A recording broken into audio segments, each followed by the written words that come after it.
All right, here we go. Linear modeling. What you should remember from 8th grade is the slope-intercept form of a line, y equals mx plus b. And that's going to be important here because whenever you learned functions last year, you were taught multiple representations. So you were taught the equation, a verbal description. You are also taught a table and a graph. So we're going through it all today. The thing to remember is whenever we talk about m, you remember that as your slope, but it's also the rate of change. And the y-intercept in context is called the initial value. So those are the two things that you need to remember. So for this first problem, Lynn is tracking her plant's growth. Today the plant is 5 centimeters high. This is going to be my rate. No, JK. This is my initial value. That's the starting height of the plant. Here is my rate. You see that word per? That means we're going to be multiplying. So consider that the rate. So let's write a linear model that represents the height h of the plant after d days. So the height will be 1.5 d. Oh, I need to move this. Plus 5. And that's how I'm going to write it every single time in slope-intercept form. So what will the height of the plant be after 20 days? Well, they're saying if d equals 20, find h.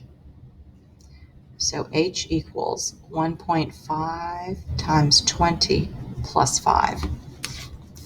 And when I put this in my calculator, I will get 35. So the final answer is 35 centimeters. Okay, there's my equation. There is my answer to the question. So there's parts A and B. All right, so how does that work with a graph and a table? I'm so glad you asked. So let's go through this. My equation is height equals 1.5d plus 5. So which one of these is independent and which one is dependent? Well, here's what you're going to ask yourself. Does the height depend on the time, or does the time depend on the height? Well, my height depends on my time. We measure height in centimeters. In this problem, we're measuring time in days. Okay, so if you're concerned about independent versus dependent, that's how it works. So I'm going to put my days here. I'm going to put my height there. Another way you can tell is, remember domain and range of a function? Well, domain deals with your independent values. They go here. And then the range deals with your dependent. So there's the difference between them. So for this first problem, I want you to see how the table and the graph and the equation and our question all relate. So I need to find a way to make sure I get 20 days into my table. So I think I'm going to, I start at 0 because that's normally your normal convention. That way you can see the initial value. And I think I'm going to count by 5s here. That way I can see what happens after 20 days. So when I go into my calculator, or I could do this, 1.5 times 0 is 0. 0 plus 5 is 5. 1.5 times 5 is 7.5, plus 5 is 12.5. 1.5 times 10 is 15. 15 plus 5 is 20. 1.5 times 15, all right, I got to use a calculator for this one, plus 5, we get 27.5. And then 1.5 times 20 plus 5 is where we get 35. Okay, so right away, I see, let's see, I bet I do. Yes, I do. I see the 20 days and the 35 centimeters. So that's pretty cool. Now I want to look at this in my graph. So let's talk about graphing. I am very picky about my graphing. Number one, I need a label. If there is no label here, then you do not get full credit. My independent is always along the horizontal axis. So that's another way to remember. And then my dependent is my height in centimeters. Okay. Now I need a scale, or I need some kind of, excuse me, measurement here. So this is going to go by zeros. And it looks like my time went by fives. I can follow that. 5, 15, 20, 25, 30.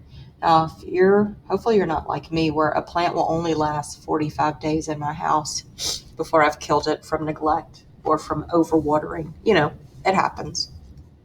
All right. My height. Let's do this by fives.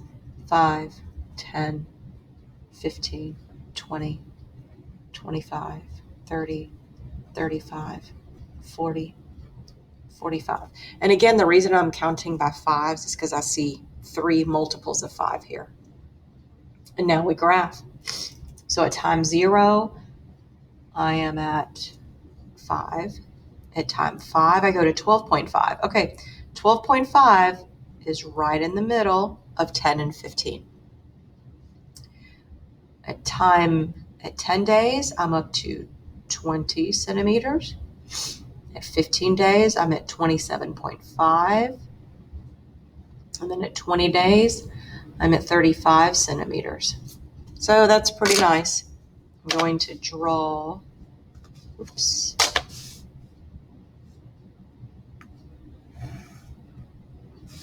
And that's where we are. And this goes on forever because hopefully our plant continues to grow. All right. And again, you'll notice here, this tells me at 20 days, my height is 35 centimeters. The other cool part of this is right here. This is my initial value. That's the height at time 0. You can see the initial value here. It's also the y-intercept. That's where we touch the y-axis. Man, that was my favorite part of 8th grade math, was going through and explaining everything. But, All right, so that's how we do the equation and a table and a graph, and we answer questions. Now let's move on to number 2, shall we? Mr. Thompson is on a diet. He currently weighs 260 pounds. He loses 4 pounds per month. Write a model that represents Mr. Thompson's weight W after M months. His weight should be, okay, what's his rate? Well, it's 4 pounds per month. Because I see the per there, that means I'm going to multiply by M. But there's another important part of this. He loses weight. His weight is decreasing. So when something is decreasing, that means it has a negative slope. And what was his initial value? Well, it's 260 pounds. So there we go. FYI, that's really how much weight you should lose each month. That's how much your body can handle. If you lose too much weight at one time, it does things to your heart. So keep that in mind. After how many months will Mr. Thompson reach his goal weight of 220 pounds? Now, this one's a little backwards. Now they want you to find M when the weight is 220. So I'm just going to continue this right here. So 220 equals negative 4M plus 260. So we're going to subtract the 220 from, no. Come on, Robadeer. All right. We're going to subtract the 260 from both sides because we need to isolate the variable. So we get negative 40 equals negative 4M. This is a mess. Let me go to the back page. And you'll notice this is what I did on the notes. I didn't want to cram too much information because it really is important. It's so important to know how to solve an equation. So I'm going to give myself room here. And this is how you'll see that I uploaded it in its learning. And when you're in class, I tell you to go to the back page. You'll see. All right. For this problem, I need to solve for m. That means I need to get rid of this 260. And the way I'm going to get rid of this 260 is by subtracting it. But if I subtract it on the right, I must also subtract it on the left. We get that negative 40 equals negative 4m. And now to solve for m, I'm going to divide by negative 4. And I find that 10 equals m. Okay, what does that represent? Well, I know that 10 equals m. So that means he will reach his goal weight in 10 months. I probably should do a sentence. Mr. Thompson will reach his goal weight in 10 months, but there it is. This is about verbal description versus whatever. Well, I've verbally or said it out loud. Okay. So in 10 months, he will reach his goal weight. Let's keep that in mind as we go through this one. So the weight equals negative 4m plus 260. So does his weight depend on time or does his time depend on weight? Well, his weight depends on the amount of time he's taking. In most cases, I'm saying in most cases, not every case, in most cases, your time is going to be your independent variable. Okay? The only time that time will be dependent is, let's say you're training for a race. Because you can affect time that way. Like if you're running in a race, you're doing whatever. You can't affect months. Months are going to happen. There's nothing you can do about it. But like if you want to do a dash or a marathon, you can change that. What you're changing is your time, not time in general. Okay? So again, in most cases, time will be an independent variable because you can't change it. So my months go here, my weight goes there. And so I think what I want to do here is, let's see. I think I want to go by,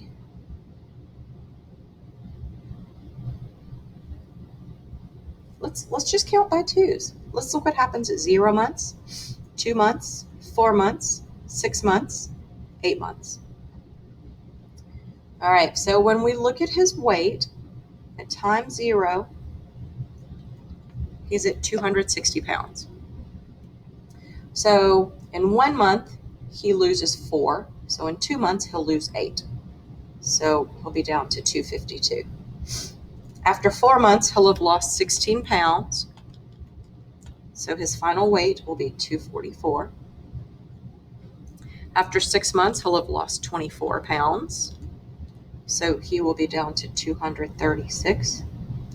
And at 8 months, he'll have lost 32 pounds, which puts him at 228.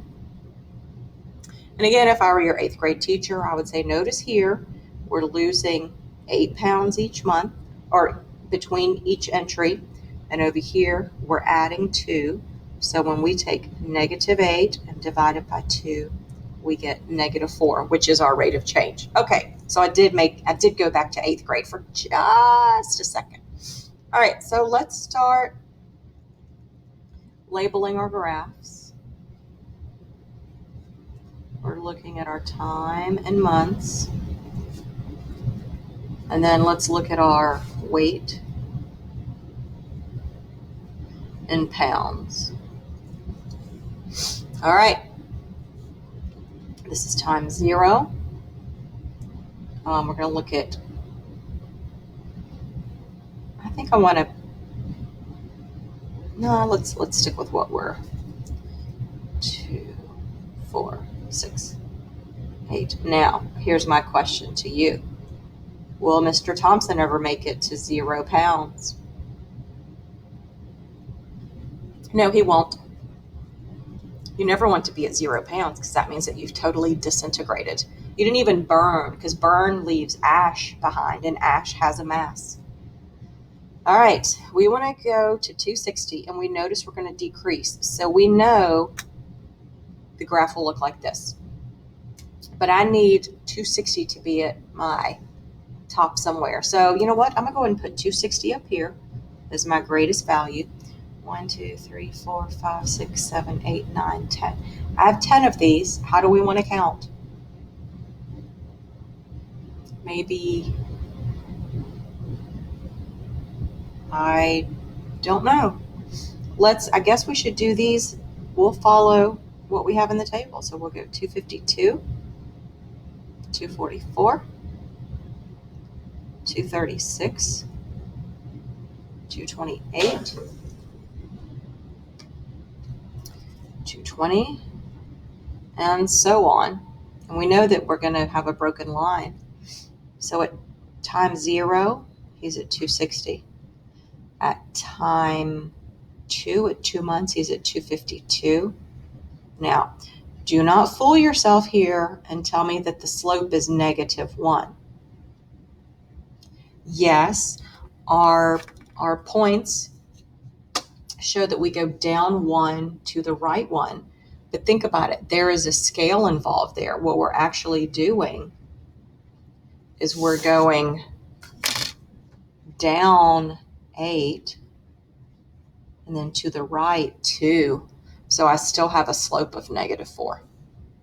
And I'm actually going to stop my graph there because I never want to get to 0. And, if we wanted to, just because I'm extra, oh, dang, there it is. So I was accidentally extra here.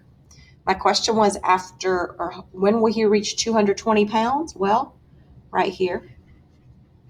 And if you think about it, if we were to continue this table for one more entry, it would take us to 220. Man, I love it when good stuff happens by accident. Oh, all right, there we go. All right.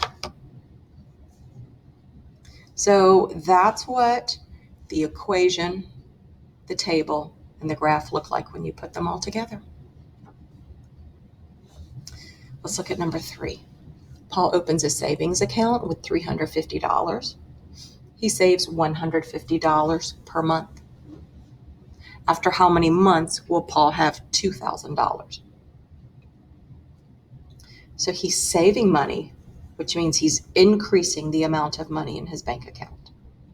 So his amount is going to be $150 per month, and we're adding the initial value. We're adding that to his initial value of $350. Here are a couple of things that you should have noticed by now. We're not just using X and Y.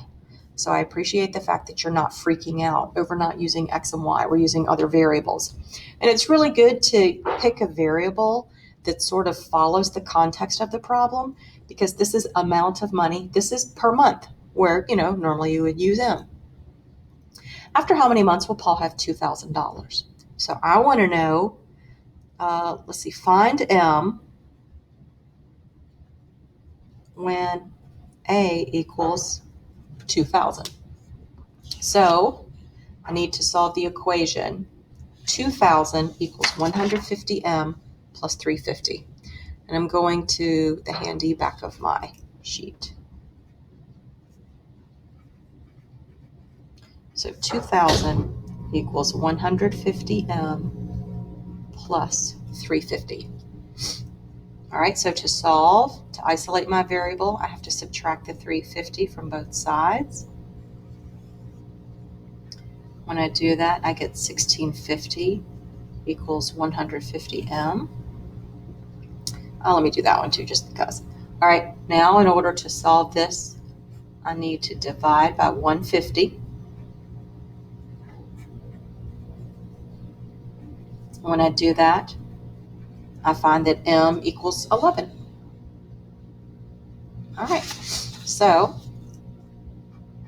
11 months. And please note, I'm using units. And again, whenever you're dealing with a story problem, when you're dealing with context, we need to make sure we include labels because our units, this problem involves months and dollars. So ask yourself, do you want to have 11 months or do you want to have $11? I guess that sounds dumb. Do you want to have $11 or $2,000? So you've got to make sure that you have the right units. All right. So let's go to number 3. My equation is A equals 150M plus 350. Okay, does my money depend on time or does my time depend on money? My money, which is measured in dollars, depends on time and months. All right, so my months go here. My amount of money goes here. So let's see what happens at 0 months. Let's see, how do we want to do this? I say we count by, I don't know, let's just count this by ones. I mean, I don't know, I'll never make it up to 11 months this way, but that's okay. So when he opens his account, he has $350. After 1 month, he's added $150, which takes him to $500. After another month, he's added another $150, which takes him to $650. Another month puts him at $800, and then another month puts him at $950. So Dude will be heading up there pretty quickly. So let's look at our time in months, not months. Come on, Denise.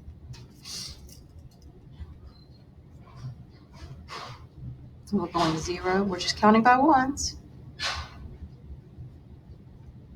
Because once we filled in a couple of these, you see here how we do have the 11 here, we'll be able to see the pattern.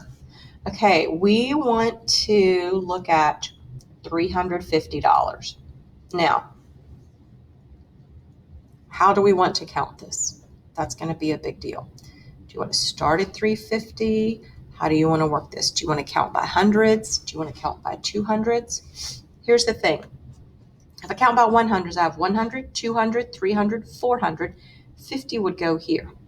And we've wasted all this space. And I'm okay with wasted space as long as you can figure out the context. Your other option is to start 300 here, then 400, 500, 600. But keep in mind, you have to show the broken line to show that we crammed in all of those numbers. Okay? So let's do that. So let's do this at 300. We'll go 400. 500, 600. And this is what we're going to do. So we won't make it to the value that we want to see, but that's okay. All we want to do here is just sort of get an idea of how it climbs. And I really want to plant in your head the importance of saving money, because over time you'll see how it increases. So after 1 month, he has $500 in his account. After 2 months, he is up to $650. And I think it's important to show you points that are not on lattice points. You know, a lattice point perfectly lands there. Sometimes it's good to have the in-betweens. After 3 months, we're at $800. And after 4 months, we're at $950. And I guess after 5 months, we would be at $1,100. And again, we want to use an arrow here to indicate that we're going to save money forever. And geometrically speaking, it's array because this is my starting point and I'm going just in one direction. So I really don't see a graph or a table to get him up to $2,000. And I probably should have, but again, we're starting. I just want you to sort of make connections here. And again, we're working with just linear graphs to make sure that everything makes sense. All right, let's move on. Okay, the population of Bay Village is 35,000 today. Every year, the population of Bay Village increases by 750 people. I had a linear model that represents the population P of Bay Village X years from today. So the population will be 750X plus 35,000. Anytime I'm dealing with large amounts, I don't really like to put in commas just because I forget them, or y'all know I'm lazy and they just kind of get in the way. So I'm just avoiding a comma there. In how many years will the population of Bay Village be 50,000 people? So they're saying find X when P equals 50,000. And again, I'm going to go to the back of my sheet so I can work this out. So I want to know when it reaches 50,000. 750X.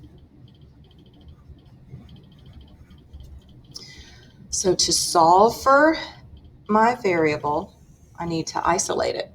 So that means I need to get rid of the 35,000. It was being added. So my inverse is to subtract it. So that way that'll zero out.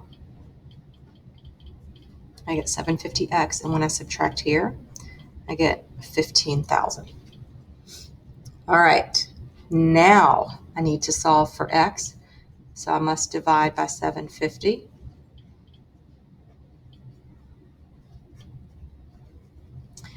And I find that X equals 20. So it will take 20 years for the population to climb to 50,000. So here we are.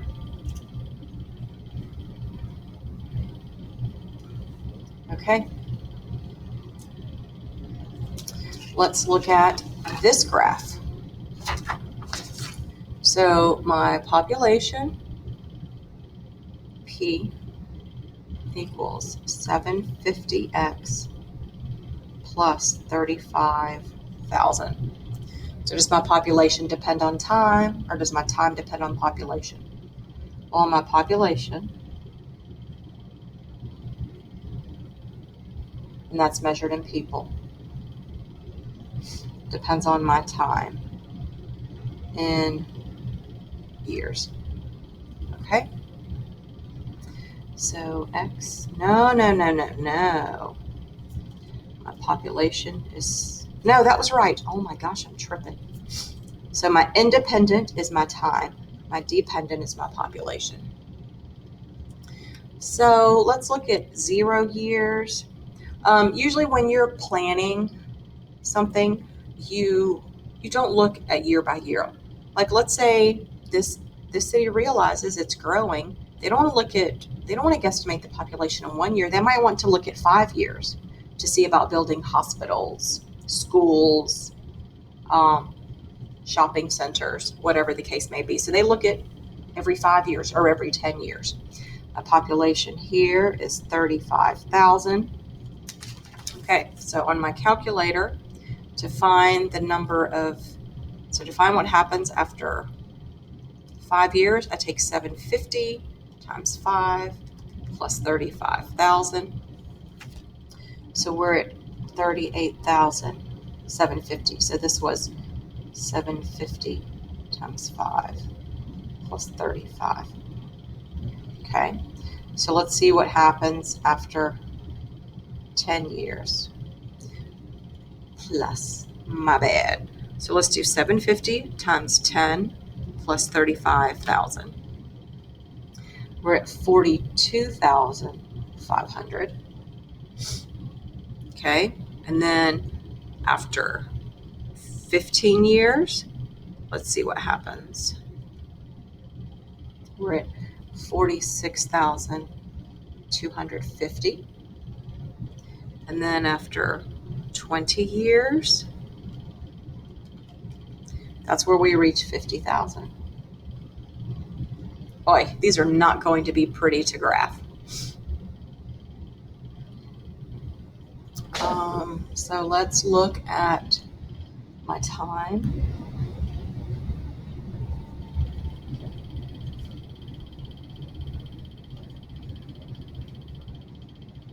Yeah, you really need to look at a city in 50 years to see what's happening. So time in years. Let's look at my population. So whenever you do a label, you want to tell what you're labeling and how you're counting it. So what are we measuring it and what unit of measure are we using? So this one, we're gonna have our broken line to indicate that we're not starting. We're going to start at 35,000.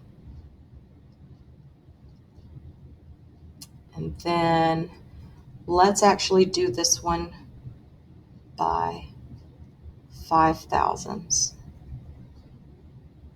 And this will be 45,000. This will be 50,000, 55,000, 65,000, 70. That'll be 75,000. The next one will be 80,000. Okay. So after 0 years, we're here at 35,000. At 5 years, we're at 38,000. So there's 35. So we're about maybe right there. After 10 years, we'll be at 42,500.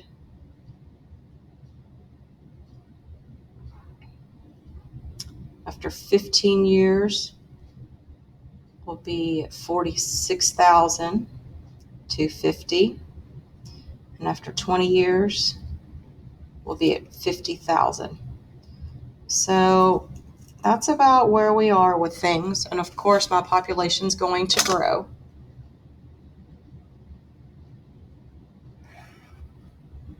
And there it is. That is so completely off. I'm sorry. But it's all good. Okay. Moving right along. Number 5. Connor has $25,000 in his bank account. Every month he spends $1,500. He does not add money to the account. Write a linear model that shows how much money will be in the account after X months. So Y equals, all right, he's spending, so the money in his account will decrease. So to show a decrease or a negative rate of change, we're going to have a negative slope here. So we have negative 1,500x plus 25,000. Again, I avoid commas just because I'll mess them up. How much money will Connor have in his account after 8 months? So they're asking us to find Y when X equals 8. So Y equals negative 1,500 times 8 plus 25,000. Must be nice. So I have negative 1,500 times 8 plus 25,000. That puts me at $13,000. Rather, that puts him at $13,000. Now, mathematically, that's what I get. In context, I need my symbol. He will have, and I should write a sentence. But now, when I'm giving a proper solution, I will bring my comma back in, and I'm going to use my dollar symbol.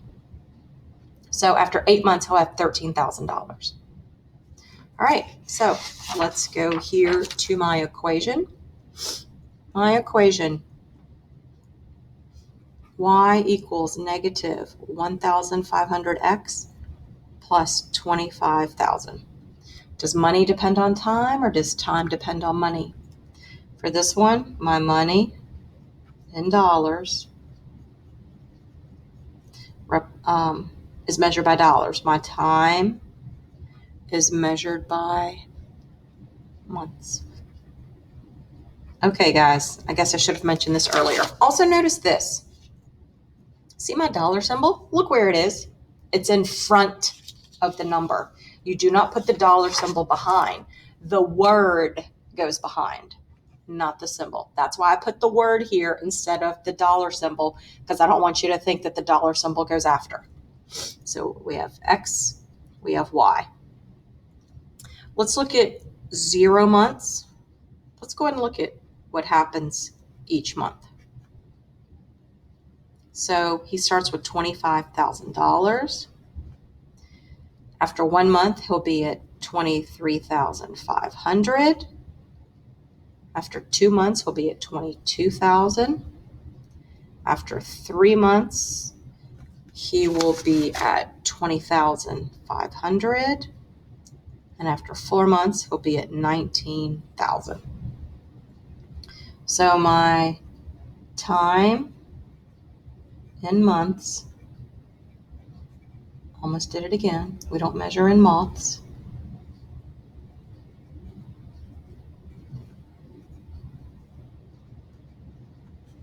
Okay, how do we want to do this? We know it's going to have a negative slope. So generally I would like to start at the top and work my way down.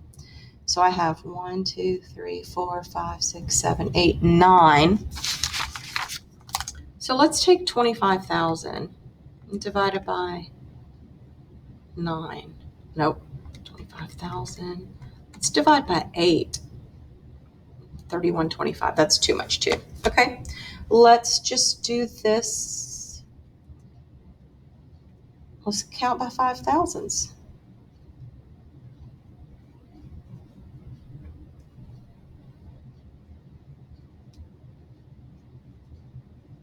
No, I would be wasting so much that I could use here. All right, let's go by 2,500. I'm going to cheat here. So this will be 2,500. This will be 5,000. This will be the next piece, and this will be 10,000.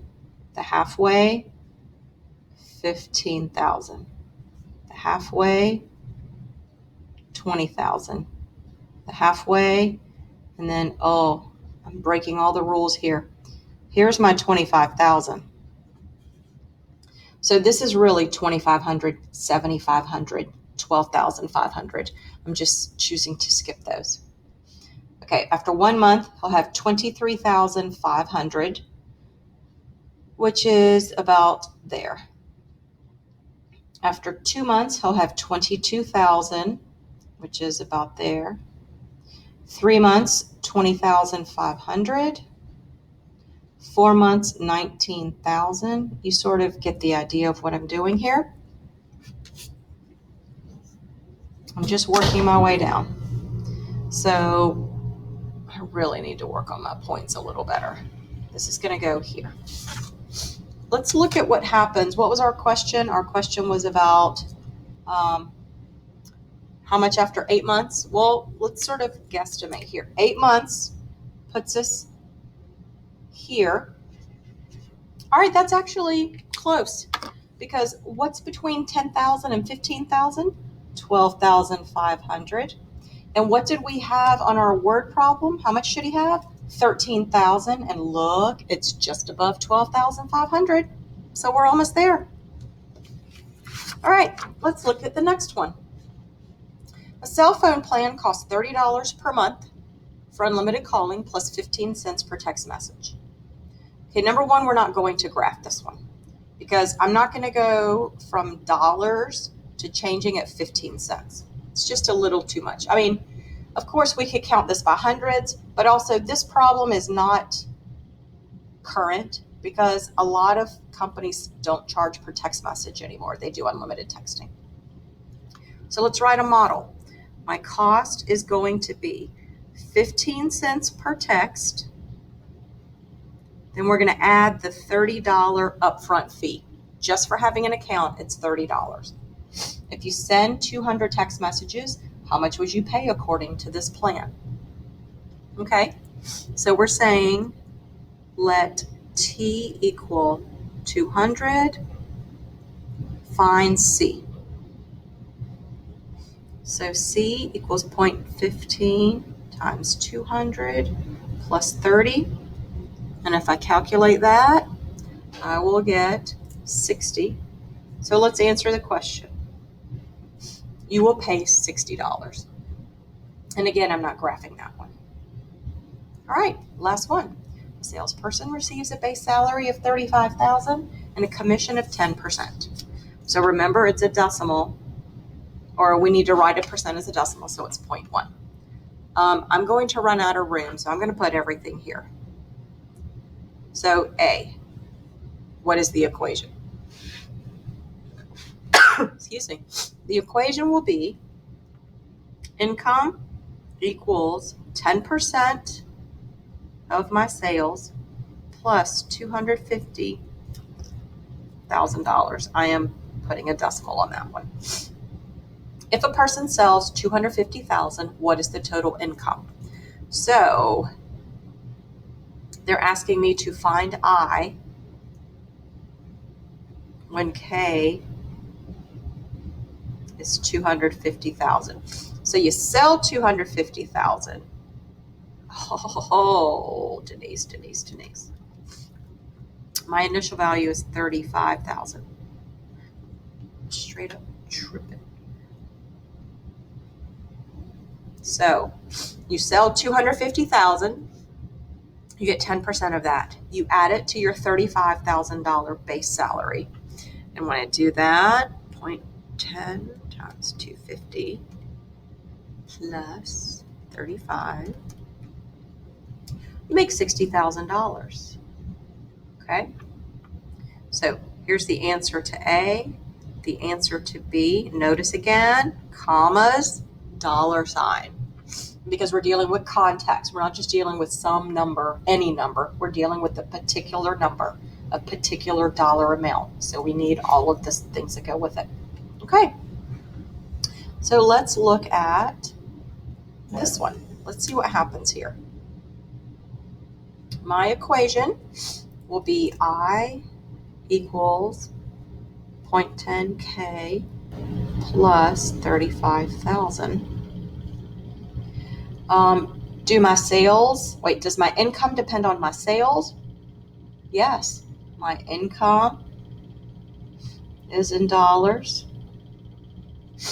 Whoa there, my sales. This, is sort of in that as well. All right. So let's work with all of this. And remember, 250,000 sales gives me 60 for the year. We have K, we have our income.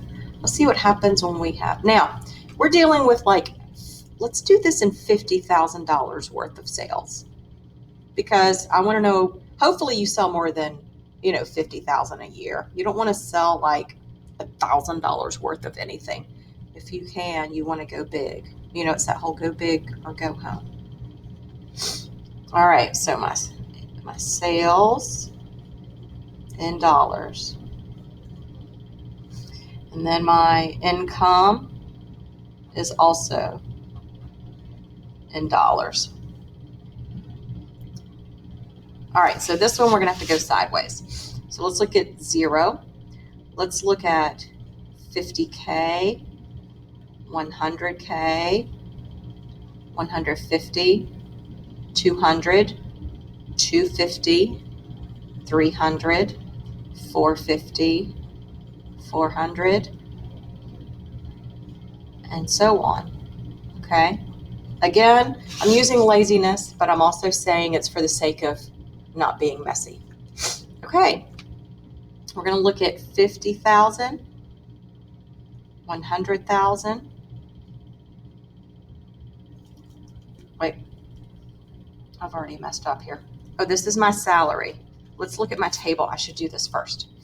So I'll make 35,000 for not selling anything. I'll probably only have that job for a year, but there it is.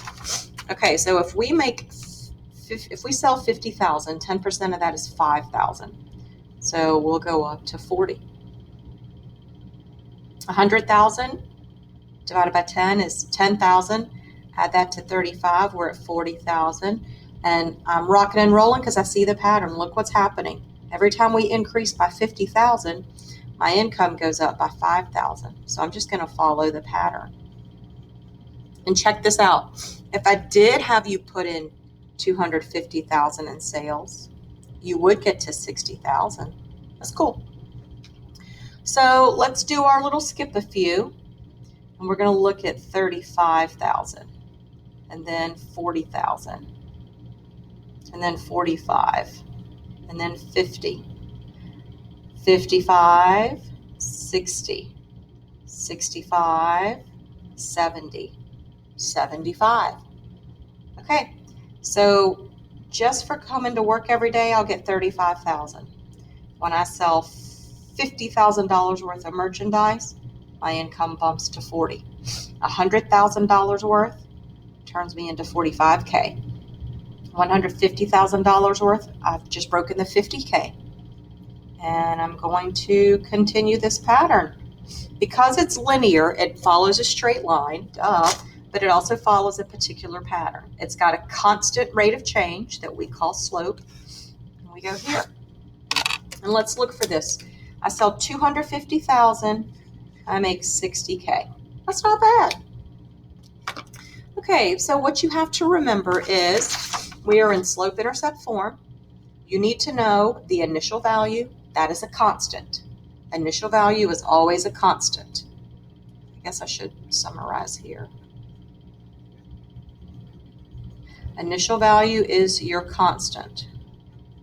My rate of change, my slope, rate of change is always the coefficient because we are multiplying by something. Once you write your equation in slope-intercept form, you can identify your dependent variables, your independent variables. We make our table, we make our graph, and we make all sorts of connections. And that's it. We're good. Have a good one.